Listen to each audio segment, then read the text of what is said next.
Hello there. This is Andy Gutierrez from StarWars.com, and you are listening to Coffee with Kenobi with Dan Z. This is the podcast you're looking for.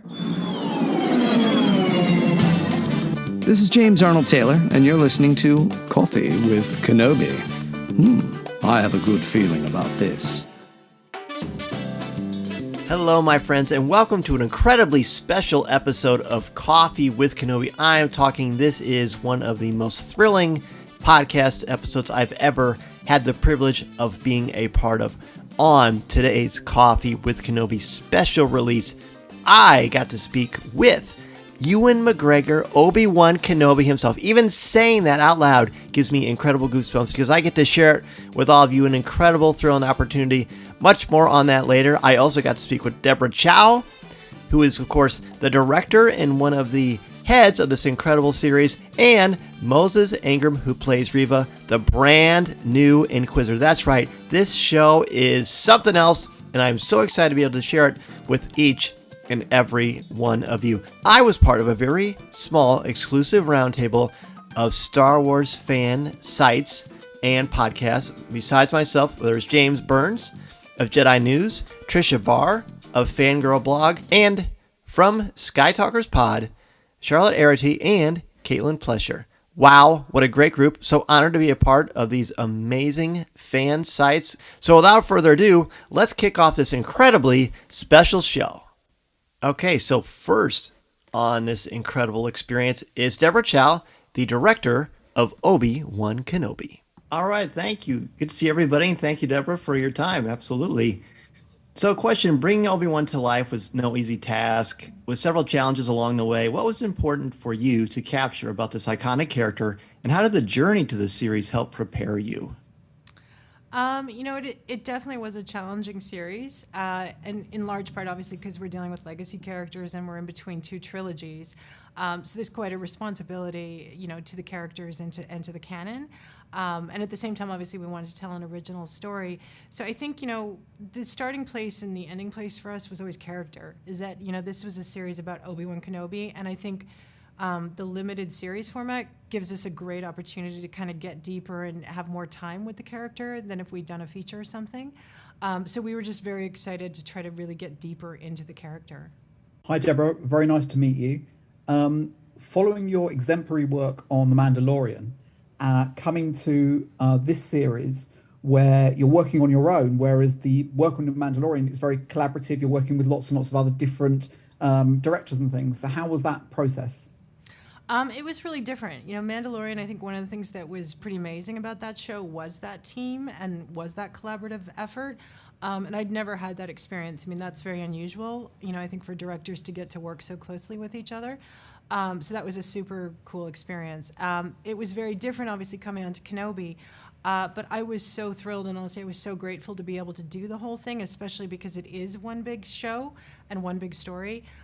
Because there's something wonderful about just being able to see a vision through all the way from beginning to end and get to work with the actors on every nuance of character, knowing what you're building for the arc. Hi, Deborah. Thanks so much for your time. I was wondering, previously you've referenced loving sci-fi and fantasy and just genre in general, and I was wondering what were some of your artistic influences that you brought into this series specifically? I love genre, and I love, and for Star Wars, the galaxy is so detailed, and the world building is just so incredible in the galaxy. So I was really excited to kind of have a few new planets and get to expand on that world building. So we looked at a lot of references, and I worked pretty closely with Chung Hoon and also Doug Chang and Todd on the production design side. Say for something like Dayu, which is a planet that we do visit in this series. I was really looking at a lot of Wong Kar-wai. I was looking at In the Mood for Love, Chungking Express, Hong Kong Night Market, that sort of feel to it. And then some of the references that, just going into Tatooine and just in terms of telling the story. For me, I was looking at a lot of references to Westerns and samurais for Mandalorian. But if that was sort of more of a classic genre, a classic Western genre, I was looking a lot at things like The Proposition, Assassination of Jesse James, things that were a little bit more emotional and a little bit more sort of atmospheric for the series. Deborah, thank you so much for your time. My question was, you were recently quoted in Vanity Fair saying that across the saga films, there is a love story dynamic between Anakin and Obi-Wan. Is there a thin line between love and hate, though, when it comes to these two characters, knowing that now Anakin is defined by the dark side of the Force and Obi-Wan the light? I definitely think there is. And I think, in terms of that, obviously, when we left Obi-Wan and Anakin, the last thing he said to him was, "You were my brother, Anakin. I loved you." So I think, we're dealing with a very intense relationship with the two of them, and they have a tremendous amount of history together. So I think, as in any human relationship, whether it's your brother or your mother or whoever it is, the capacity to hate so much is often driven by the fact that you care so much. So love and hate get so intertwined. Hi. Part of Star Wars success has been its timeliness in the stories that it's telling. So why is now the right time to tell the story of Obi-Wan Kenobi at this point in his life? I think it's the right time for a number of reasons. I think, one of the biggest reasons is Ewan McGregor and where he is in his life and his age. For me, I think he feels like he's sort of the exact right age to play this character at this point in the timeline. He's still, he's got the wisdom, he's got the life experience, but he still has enough youth and vigor that, he still feels like he's connected to both sides of the trilogy. And I think for us, obviously we're between the two trilogies and there's a 20-year gap that starting in the middle felt like a very interesting place that kind of connects us on both sides. So I'm going to jump in here really quick and share that I'm sure you've noticed first it's me that does these questions, and then James from Jedi News, and then we have Charlotte, and then Caitlin from Skytalkers, and then Tricia Barr from Fangirl Blog. All right, let's get back to this incredible interview. So from a storytelling perspective, how do you balance what we know about this character from the extensive Star Wars lore with a new and fresh approach to add a new chapter to his considerable story? I would say that was definitely been the most challenging aspect of the project is, inheriting all the legacy aspect and wanting to really respect the canon and respect everything that's already been established. But at the same time, trying to tell that original story. But I think for us, and I think for particularly with Ewan and Hayden, one of the things that we were all the most interested in was that it was, we're telling a new story with these characters, but we're telling it at a different point in their lives. So they're not exactly the same people that they were obviously when they were younger or when they get older. So it was very interesting to kind of take on these characters, but at a different stage. So we go back to some familiar places such as Tatooine and to the homestead. How difficult was it bringing those sort of locations to life and keeping the authenticity? Because there's millions of people around the world that know those scenes inside out. Yeah, I think, one of the things when you go into production, and especially on something like this, is that every single detail matters so much. And, in the fan base, they know and they care so much. And that's kind of an amazing thing because, when you're creating it and trying to make it, everything matters. But it's also a lot to live up to, obviously. So, when we're recreating something like the homestead, there's extensive, we're doing extensive research and looking back at every reference to try to make sure that we have every single detail as correct as possible. And we're also going, okay, we're in between two, the time periods here. What would this have looked like 10 years earlier or whatnot? So one of the things I think that was tremendously helpful for us is that Doug Chang was very involved with us, and he's a co-production designer, and he obviously worked on the prequels, and he's done so much for Star Wars, so he was a tremendous resource. What is your Star Wars defined by? That's an interesting question. I mean, I think Star Wars for me is about several things in sort of the big way, is that I feel like it's something that has always been connected to family, where it's like, I saw it for the first time with my family, and it feels like something you do with your family, so it's very intertwined with an experience of seeing it with your family. I think on another aspect of it, it's always felt like a very inclusive galaxy where, there's droids, there's creatures, there's people from all different planets. So it's always sort of felt like everybody could have a place in this galaxy, which I think is a really nice thing. And then I think just some of the eternal themes that Star Wars represents, hope, and especially, this series, like trying to maintain hope in dark times, just feel very universal. New Star Wars projects often reveal a new side of the Force that audiences may not have seen before. Does Kenobi explore the Force or its influences over characters like Obi-Wan and Vader in any new ways? It's interesting because obviously we're bringing the Inquisitors in, and they're coming into live action for the first time. So, we're using, and obviously a lot of it's been defined already, and, we're respecting everything that they've done. But that was an interesting way to kind of have a new aspect to it and have a new aspect and see Force wielders that we haven't seen before in live action. We know that John Williams wrote Obi Kenobi's theme for the score. How did that come about? Did you reach out to him, or how did that happen? We did reach out, and we were just extremely fortunate that he had this small gap of time in which he could do it. So I'm tremendously grateful, and honestly, I honestly can't believe how fortunate we were that he was able to do it. But I think, at the end of the day, when we were looking at kind of a lot of the canon and the music, he was one of the only characters that John hadn't written a theme for. So we were so lucky that he was willing to do it. So you had mentioned earlier when James asked a question about working on The Mandalorian, but there's obviously a collaborative effort when you're looking at The Mandalorian. And of course, with anything Star Wars related, when you're focusing on this one specifically, what new challenges did you go through as a filmmaker? I think there were a few. Like, we obviously made this during COVID, so the entire thing was made through a pandemic, which was very tricky. A lot of our prep had to be remote. When we started shooting, there was no vaccine, so it was quite stressful in a lot of ways. So that was quite a challenge. And I think the difference with this one is that the legacy aspect, and just these are incredibly iconic characters, and we are in the middle of a story. We're telling almost the second act of a story that everybody knows the beginning and the end of. So it can be daunting, and you want to respect that legacy, but at the same time, you also want to do something new with it. So I think those are the most challenging things. Just a few days off, the first 2 episodes streaming on Disney Plus, and expectation amongst fans is, palpable. Everybody is sort of desperate to see these 2 episodes, and then we've got Star Wars Celebration as well, where tens of thousands of Star Wars fans are going to be converging. What do you want them to be talking about next Friday after those 2 episodes have dropped? Hopefully about wanting to watch episode 3. Okay. I just hope, I think, with this series, the expectations obviously are very high. And I think, one of the biggest things that if we could connect with the audience where they could actually feel sort of an emotional connection and really feel connected to Obi-Wan as a character and really get on board with his journey, I think that's the thing that we're hoping for the most. You were one of the first to work with the volume on The Mandalorian, and I wanted to know, how has that developed for you, and how was using it in this show specifically? I loved, honestly, the technology, and getting to do that on Mandalorian, and also we were just the advent of that. It was so interesting to me, and I was so into it. So I was very excited to get to do that on Kenobi for this show.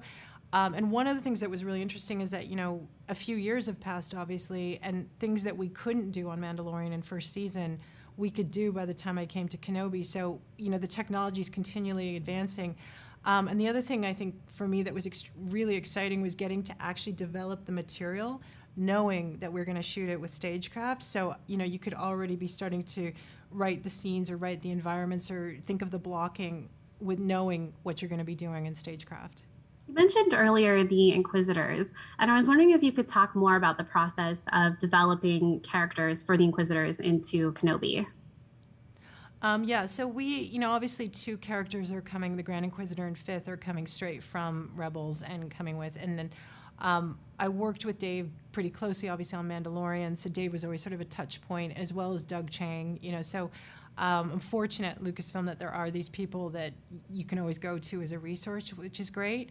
And then for Reva, say someone, the character of Reva, who's played by Moses Ingram, I was very excited actually to have a young dark side female character, and to have a character that was new, that nobody would know actually what's going to happen or who she is. And that felt like a really exciting opportunity.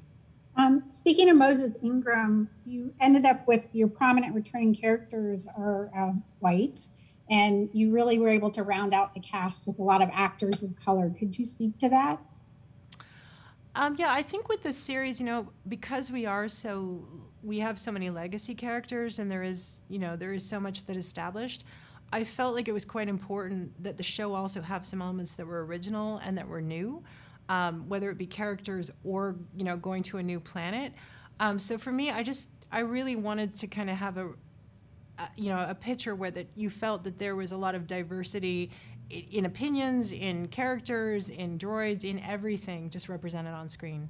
So just as a fan, for you as a fan, how fun was it to see Hayden and Ewan reuniting, and just every time you'd see them interacting, whether it was behind the camera or whatever, that must have been electric for you. It was incredibly special. It was really special. And I think, I'm sure, as you guys know, they have a personal relationship as well beyond professional. And so there really is like a really lovely emotional connection between the two of them. So not only do they share this history of doing the prequels and then also having lived with these characters and, in the public eye for so long, but also as people, they're connected to each other. So sort of having that come back together so many years later, it felt very special.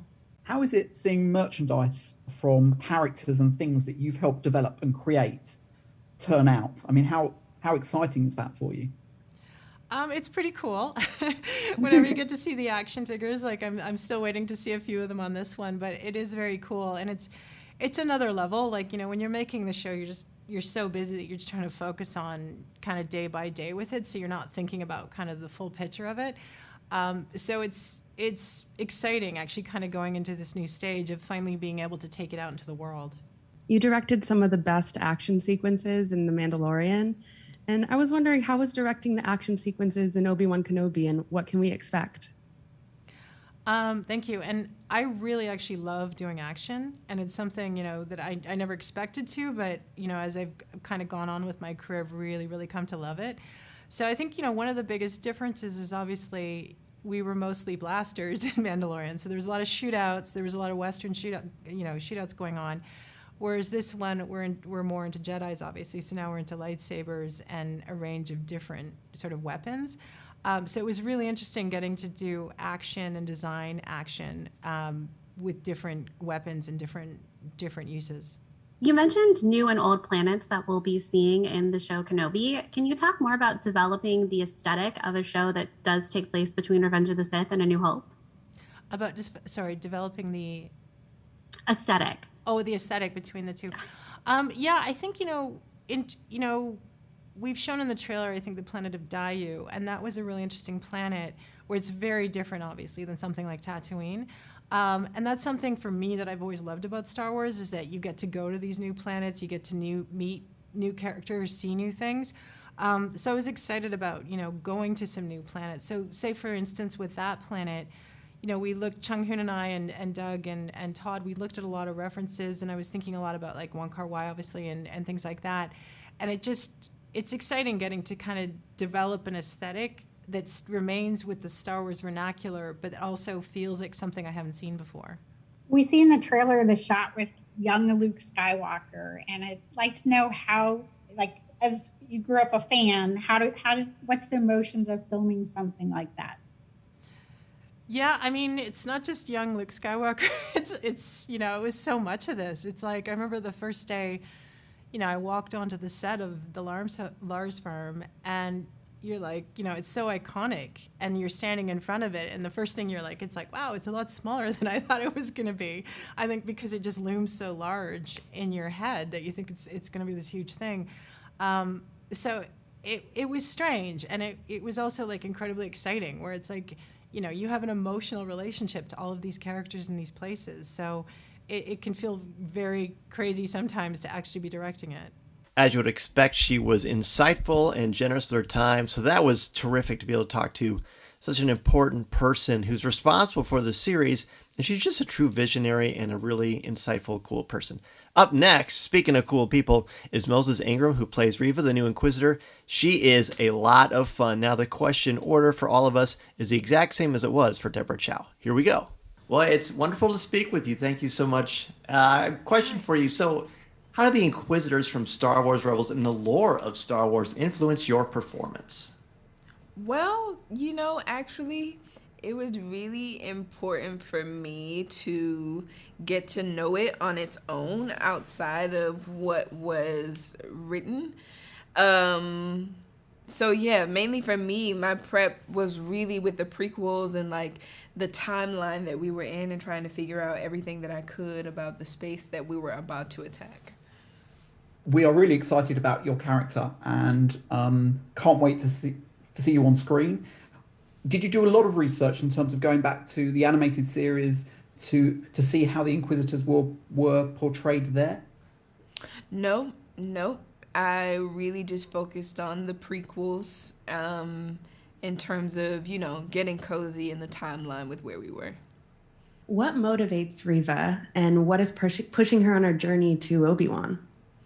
Well, it's her job as a subordinate of Darth Vader as a Jedi hunter, and we're here in this series with the Jedi, and so, she's gonna do her job to the best of her ability. She plays the offensive, and she's always 10 steps ahead. In The Queen's Gambit, you played the best friend of a chess champion, but it seems like what we've seen so far that your character, Reva, might be playing some chess. Other than obviously playing with a lightsaber, what else did you enjoy about playing Reva? It was great because every day was different. Obviously you read what you have coming in the next day, but sometimes it's even more fun to see, which ways we might have to redo a thing to make it work better or undo a thing to change things. I feel like it's always just this moving wheel that you really got to be on your A game to stay on. So I'd love to hear your description of when you first walked on the set and they handed you your lightsaber prop, and then seeing yourself on screen in full costume for the first time with your special effects added to that legendary weapon. Yeah, it's really crazy. So it actually happens in parts. So in the gym, you have to train with your weapons and things. And so as it was in process, Brad, our props master, would come in and, sort of shape it to my hands as we would go along. And so he'd come in with like this black box and open it up, and there would be my piece, which was like always really exciting for me. And that first day that we're on set, it's in the trailer where we're like coming off of the ship and into this big hole in the ground. And it's just so surreal. And I think that's also the first time that, because we play in rehearsal with dummy ones too, so I had never had it lit when we were rehearsing. But seeing it lit the first time in front of you, like in action, is crazy. It's really crazy. When you were on BBC One show last week, you started to talk about some of the learning some of the fight scenes and some of the training that you went through. And I wondered if you could just talk to us about that, because it was quite an ordeal to do all of that training. It was actually. I was a full-on athlete during the shooting of this project.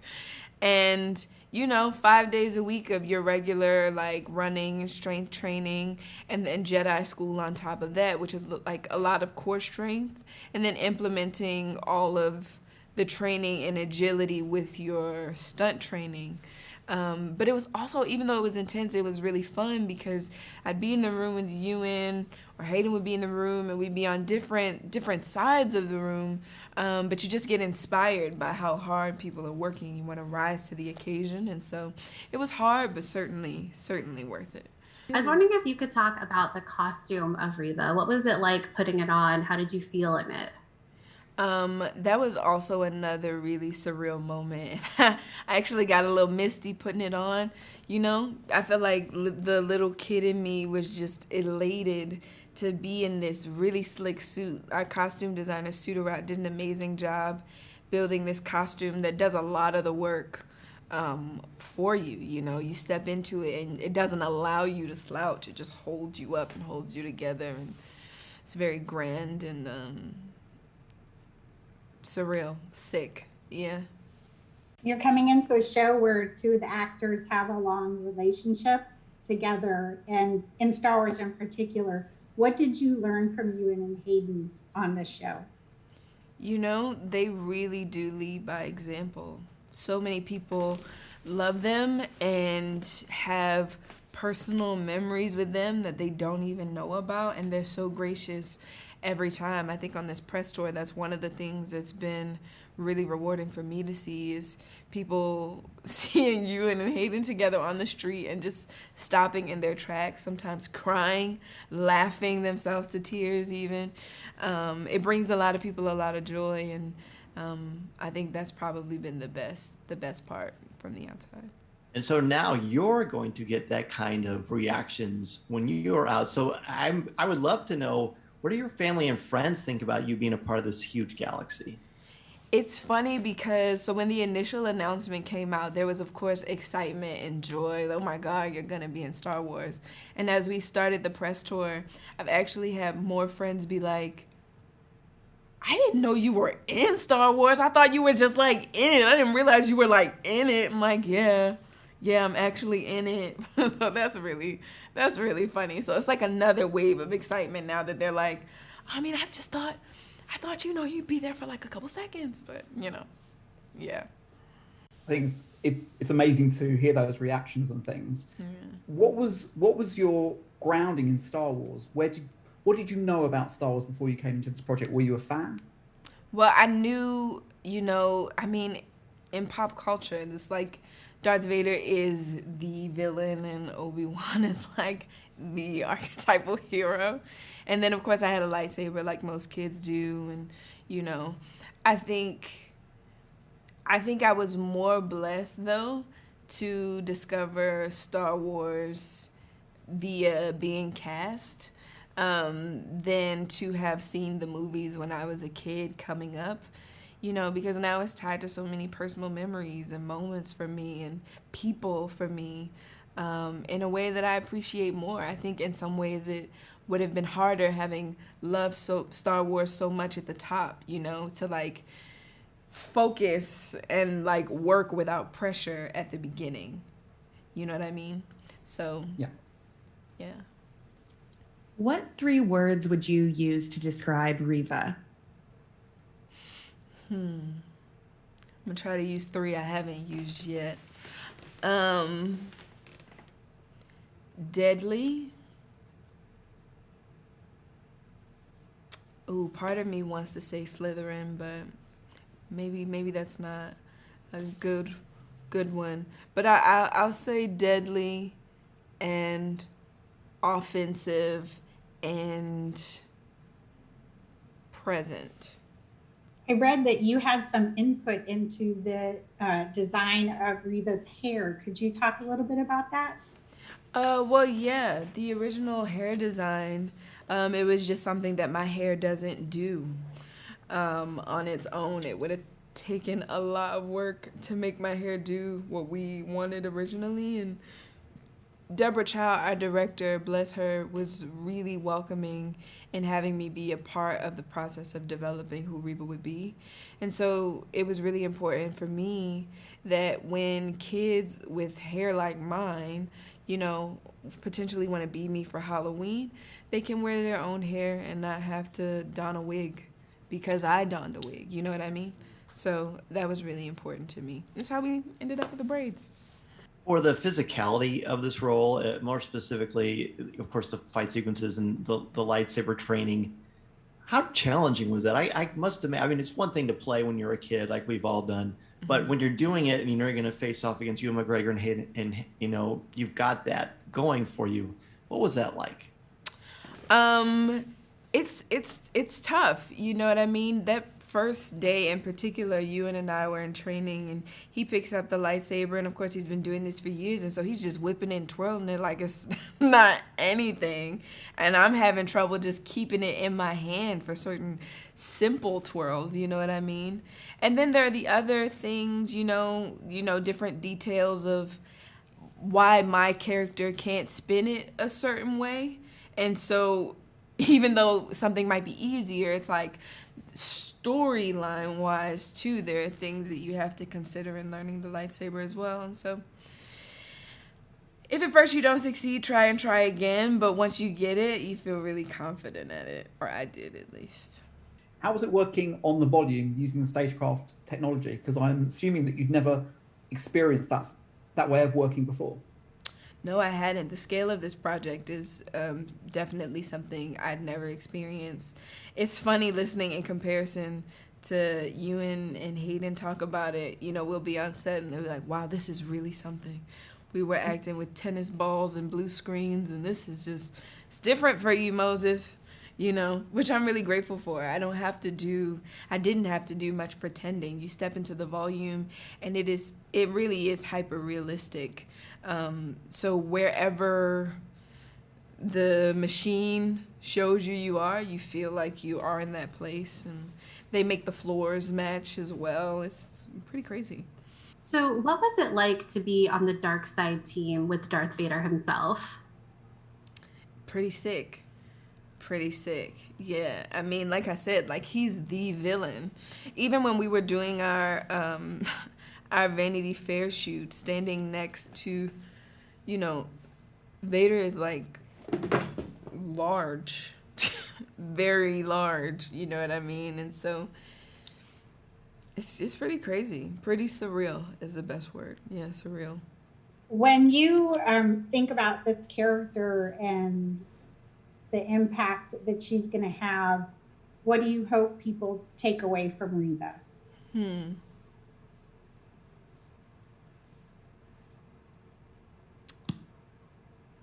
What do I hope people take away from Reva?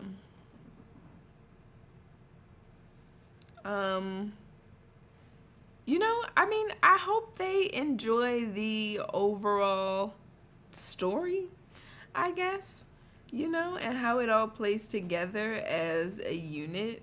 I mean, it's super dope it's super fun for me to be the villain, and I hope they're able to feel in it the fun that we had making it. So when you've done all your work and it's time for whatever you're making, whether it's Obi-Wan Kenobi or something else, how do you watch it for the first time? Or are you an actor who doesn't watch their work? I don't watch. I don't watch. If I have to watch it with an audience, I'll watch with the audience because it feels like the respectful thing to do a lot of times with premieres. But aside from that, I don't. Yeah. Have you had an opportunity yet to see yourself immortalized as a 3 3/4 inch or a 6-inch action figure? I have. And it is crazy. It has my dimensions, which is even wilder to me. It's like, it's me, but like in miniature form. And it has my face. It's so crazy. Yeah, it makes me giddy still. So what was it like to work with Deborah Chow? Deborah Chow is amazing. And she really does and did work around the clock to make this amazing for the people who love it so much. And she doesn't complain. And so welcoming to everyone into this with her in building. You know, she's just so free of ego and unthreatened by anyone. And, you know, energy on set works top down, and I think it was so cool because Deborah is so cool. So cool. Every production has a challenge and every actor has a challenge. What was your challenge on this show, Kenobi?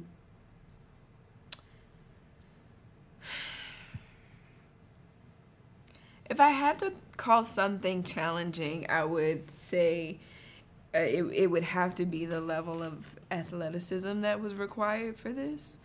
But it's really, it wasn't like off-putting in any way. It was still so fun to be a part of and to do every day, and to challenge our bodies in that way was really dope as well. And now, my friends, Coffee with Kenobi sits down and talks with Obi-Wan Kenobi, Ewan McGregor. Let's do this. A pleasure to meet you, sir. My name is Dan Zare from Coffee with Kenobi. How are you? Wonderful, wonderful. So naturally, Deborah Chow, the script, and your history with Obi-Wan are essential to your performance. But for you as an actor, What steps did you take to inhabit the legendary Jedi Knight from an emotional and spiritual perspective? I feel that kind of thing is all to do with the writing, you know? We took a character that we know and love from Alec Guinness in the original movie in the 70s through the work that I did in episode 1 to 3, you know, knowing the character from his early days as a Padawan to being on the Jedi Council with Yoda and the other Jedi Council members, to then becoming this wise, solitary, sage-like spiritual man. And we sort of took him into a very different place. At the beginning of the series, we know what's happened at the end of episode 3.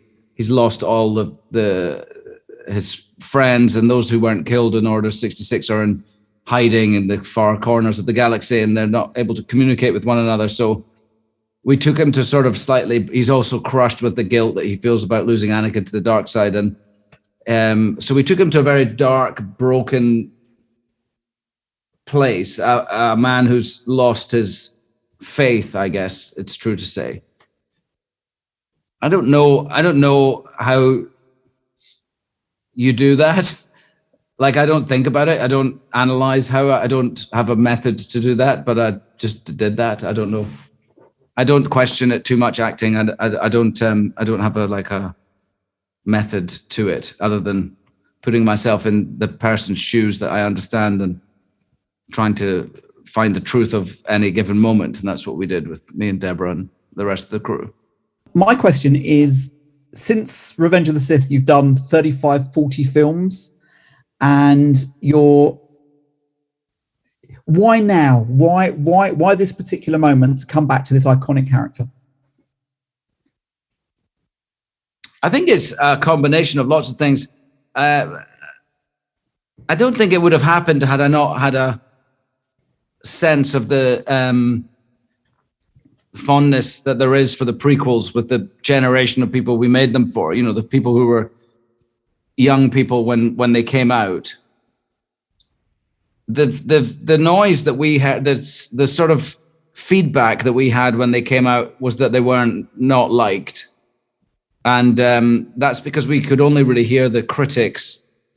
There was no social media. There wasn't the same sort of avenue for hearing the voice of the audience. And also the audience were children. So, but lately in the last 5 years or so, I've started having a real sense of the fondness that there is for the prequels from the people we made them for. And that's felt really, really good.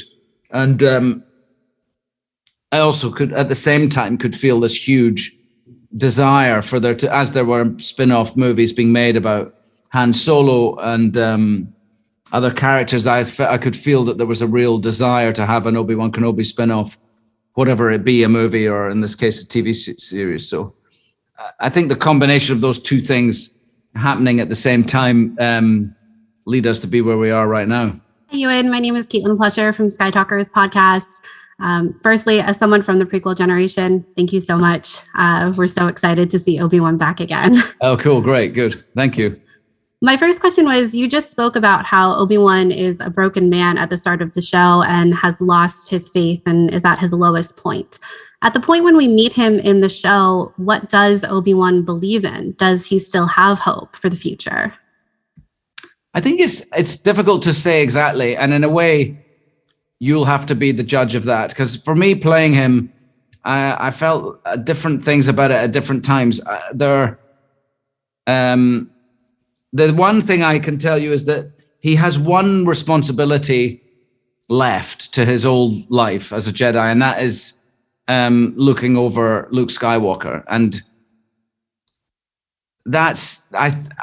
you could argue that's because he feels like Luke Skywalker would need to be trained. If he shows signs of the Force, if he's Force sensitive, then he should train him to be a Jedi. But at the same time, at least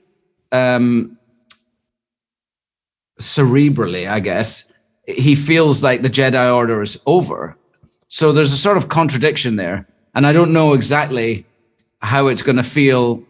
I just know when I played it, I felt both of those things, that there is still hope in Obi-Wan Kenobi because he still has this desire to protect Luke Skywalker. And that could just be because he promised Padme that he would, and he feels a responsibility to that. But also I feel like there's a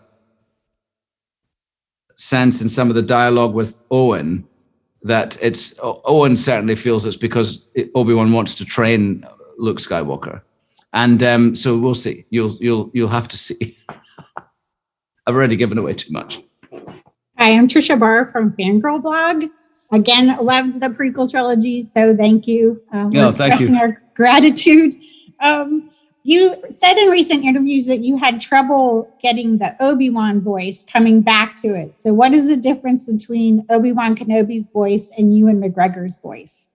Well, I'm Scottish, and Obi-Wan Kenobi is not Scottish. So he is an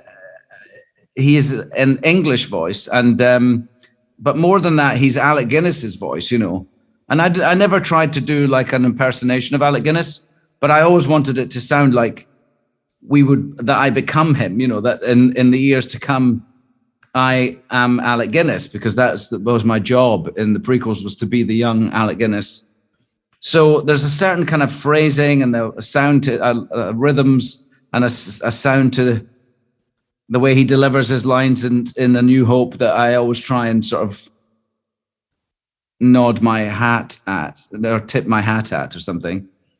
But I mean, I didn't have a problem getting his voice back by the time we started shooting the series, because I'd done my homework before we started shooting the series. But we did a casting session with one of the other characters months before we started shooting, and at that I hadn't put in any work in yet.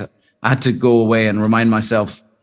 I had to listen to lots of Alec Guinness interviews and watched, and I had a sound file made of just his dialogue from the 3 Star Wars films that he was in, and I just had to remind myself of that, because it's just a particular. It's not just an English accent, you know. What I was doing in that casting session was just a sort of general English accent, and it just didn't sound very Obi-Wan Kenobi-esque to me.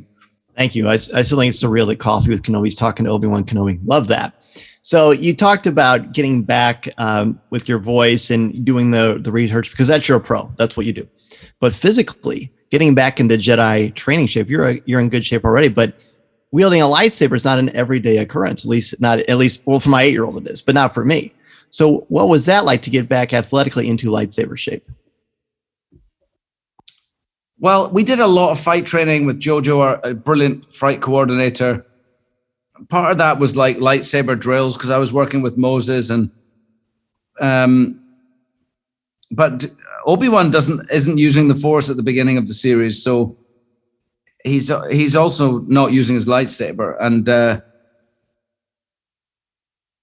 so we'll have to see. All I know is that I got really fit for it. I know that there was a lot of action in the series, and that involves an enormous amount of energy when you're shooting a sequence, maybe all day long of, you know, fight, whether it be a lightsaber fight or another kind of fight. That can be a sort of, you need a bit of endurance there, a bit of stamina. So I made sure that I was as fit as I'd ever been, really. I was always also, you know, 20 years older than I was almost when I did it last. So I just got in really good shape for it. I'm assuming this was your first time shooting on the volume using stagecraft.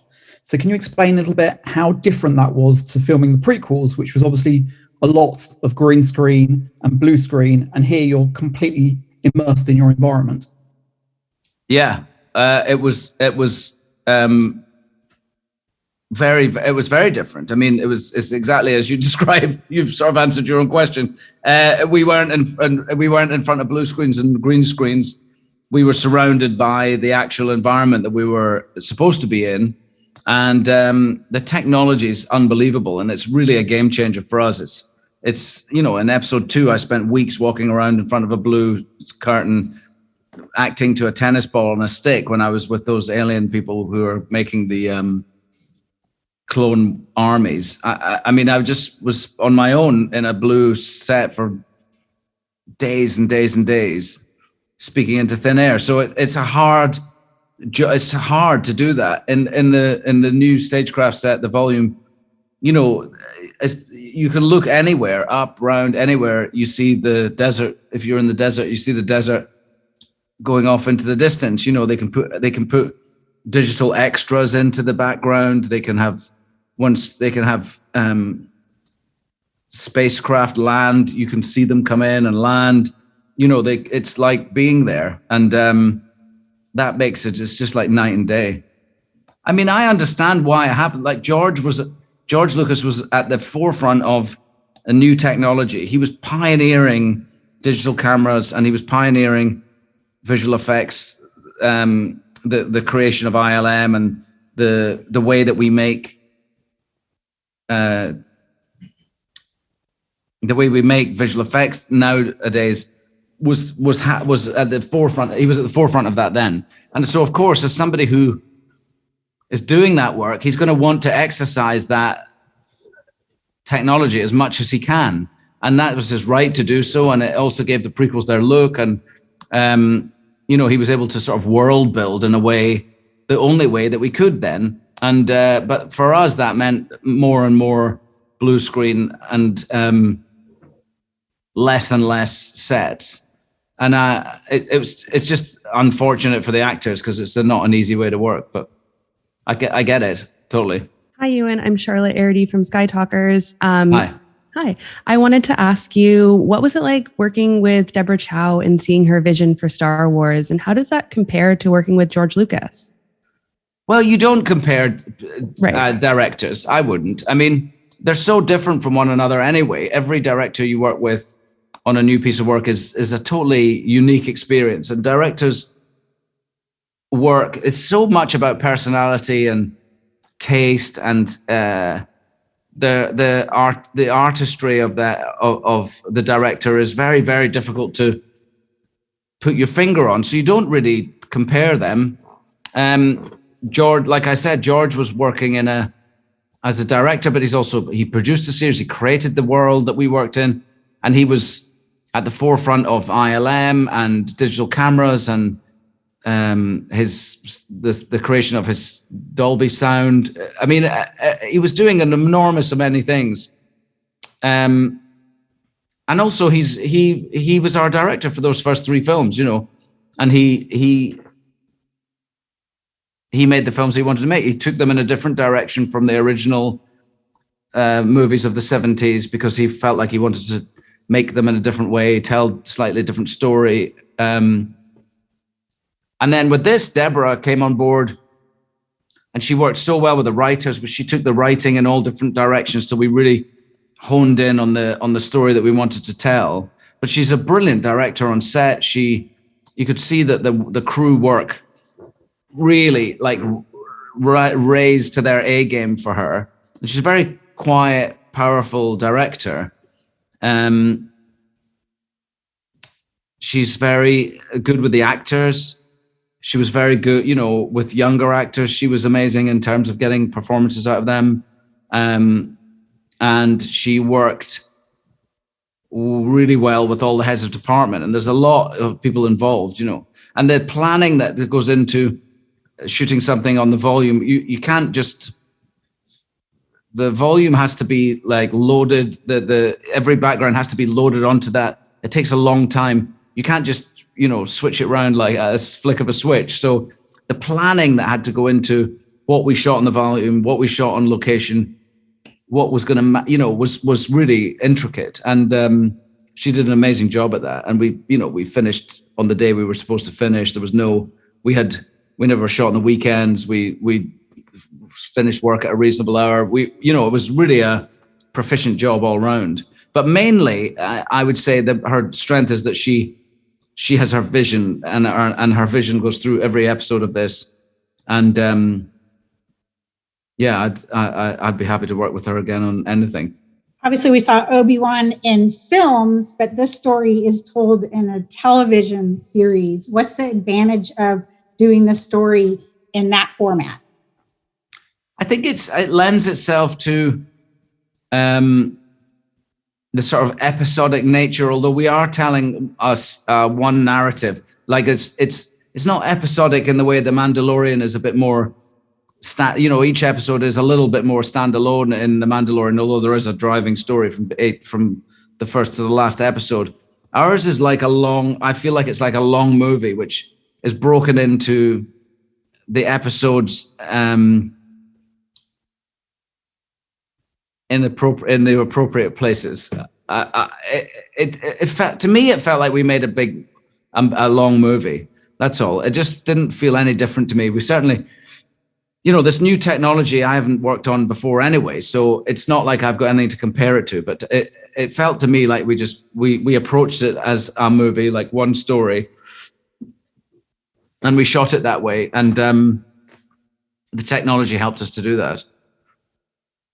But I think it's very satisfying to have longer. It's nice to have, 6 hours to tell this story as opposed to, an hour and 20 minutes. Clearly, Star Wars is not something new for you as an actor, but there are a lot of new actors in this, a lot of new members of the crew that have not worked on Star Wars before. But you have a new role, that is an executive producer. What was that like in bringing that to the table for this production? I was just involved from the very beginning. I came at it because Disney asked me to come in, because I was always asked at the end of all my interviews whether I would, for years, would I make a sequel to Trainspotting, and would I ever play Obi-Wan Kenobi again? It was guaranteed the last two questions of any interview. When the publicist comes in and says, that's enough, you have to wrap up, last question, that would be my last two questions. And so I just started answering honestly, and I felt the sort of, like I'm saying, the warmth of the people who loved the sequels, and I just started thinking there must be this story that would sit between episode 3 and 4, a good story in there. And so they called me in, and I'm starting to think I've told you this already. Did I? Okay. So Disney they called me in and they said, look, we keep reading that you say you'd play this role again. Do you mean it? And I said, yeah, I do mean it. I think it would be good. I think there must be a good story between 3 and 4. And so we started talking then. It was with Kiri, who was working at Lucasfilm at the time. And we started talking about what it could be, and that the Star Wars world was so big and that it had expanded into all these different directions that it could be any kind of story. It could be a small character-driven story. And all I had in my head at the time is to have a broken Obi-Wan Kenobi, like a man who's living in a bleak life. Like, he's lost his faith, he's lost his best friend, he's lost all his everyone he knew and loved is gone, either in hiding or dead, and that he's trying, and he's not able to live as a Jedi anymore. He can't. So I just thought that was an interesting place to start, and that's where we started talking about it. And then it went through lots of iterations. It was a movie. Stephen Daldry was going to direct it at one point, and we did some work, Stephen and I, and we met in New York for a weekend with a writer and a producer and some people from Lucas World, and we sort of brainstormed ideas for 2 days over one weekend, and it was just interesting to talk about different storylines, potential storylines, and how I felt about them as the person who was going to play them, and sort of talking about Obi-Wan from the inside, if you like. And then it went to Deborah's hands, and because Stephen had a conflict he had another franchise he was directing, and our dates suddenly, because of delays or whatever, anyway, he couldn't do it in the end. And Deborah had directed a couple of episodes of The Mandalorian, and Kathleen Kennedy really liked her, and I met her and I really liked her, and it was just brilliant. From then on, she took over. She did amazing work with the writers. The storyline sort of shifted quite dramatically from one storyline to another at one point, and I feel like that was a bit of a breakthrough. And now she just drove it through. So, but all of this time, I wasn't working with I wasn't in the room with the writers, but Deb was, and I would just read every version of the scripts as they came through, and they just kept getting better and better, I was just involved in that way. I wasn't heavily involved, but it was nice to be involved from start to finish. Listening to Coffee with Kenobi, you are with Dan Z, the podcast you're looking for. This is